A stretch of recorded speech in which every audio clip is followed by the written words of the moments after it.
Security has been raised in the U.S. city of Ferguson, where people are again out on the streets.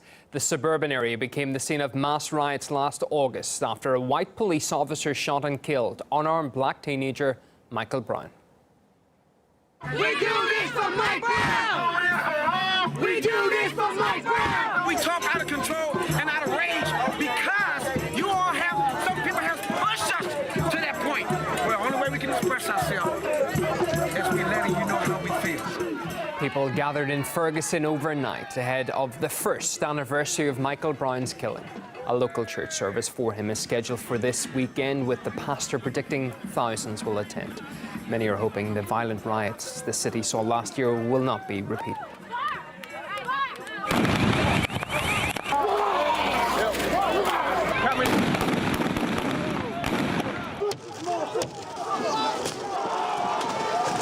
You need to disperse immediately.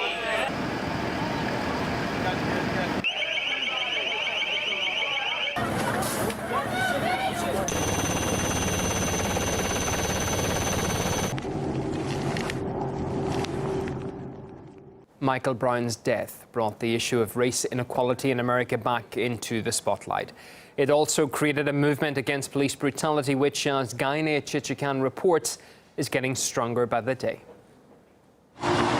With the election of President Obama, many Americans celebrated what they thought was the end of racism. 6 years later, mass protests throughout the country over the killing of an unarmed black teenager by a white police officer in Ferguson, Missouri, showed racism was far from done away with. But it was not just Michael Brown's death that protesters decried, but also scores of other cases where a white police officer went unpunished after killing an unarmed black male. Several weeks before Michael Brown, Eric Garner died in a police chokehold in Staten Island. This video stirred outrage throughout the country. Hands up! Don't shoot! Protests over police brutality are not new. There were deadly riots in 1992 when Los Angeles police officers were acquitted after they brutally beat taxi driver Rodney King. But the riots then hardly turned into a movement. With Ferguson, it was different. This is something that we have known about and we have resisted for decades.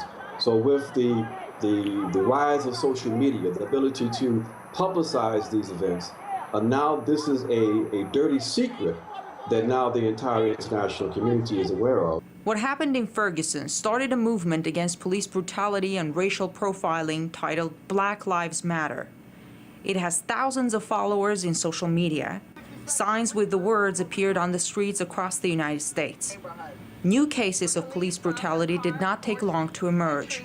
The crisis that black people face in this country is a human rights crisis. Many white Americans agree it is a crisis. Some have put up the sign Black Lives Matter on their lawns, like the owner of this house, Robin Kane. Her sign was vandalized a few days ago. Someone jumped over her fence and erased the word black on it. She replaced the sign. A few-minute walk from Miss Kane's house, another sign vandalized around the same time, the same way. This owner, too, had to replace it. Both owners say, of course, they think all lives matter. But they were shocked that someone went out of their way to oppose the movement that the sign represents. In Washington, I'm Gaine Chichikan, RT.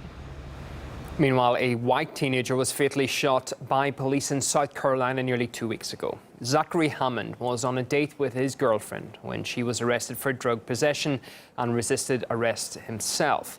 But despite the heightened scrutiny of police actions across the U.S., his death sparked little national outrage. RT met the 19-year-old's grieving parents. Right now, we don't sleep or eat much, and there's a great loss in our life. I think the officer should be charged. I mean, he's only 19 years old, and the rest of our life we're going to live with this. And we're never going to be able to celebrate anything again with Zach. But Zachary Hammond's death did not go unnoticed online. Many Twitter users described what happened as a tragedy and criticized the absence of media coverage of the story. The attorney representing the Hammond family says the authorities are largely silent about the way the teenager was killed.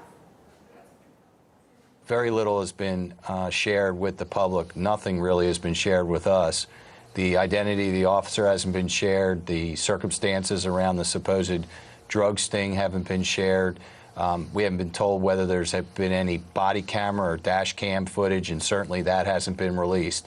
And a 19-year-old who weighed 121 pounds and was unarmed is shot and dead, and these parents are left with no explanation.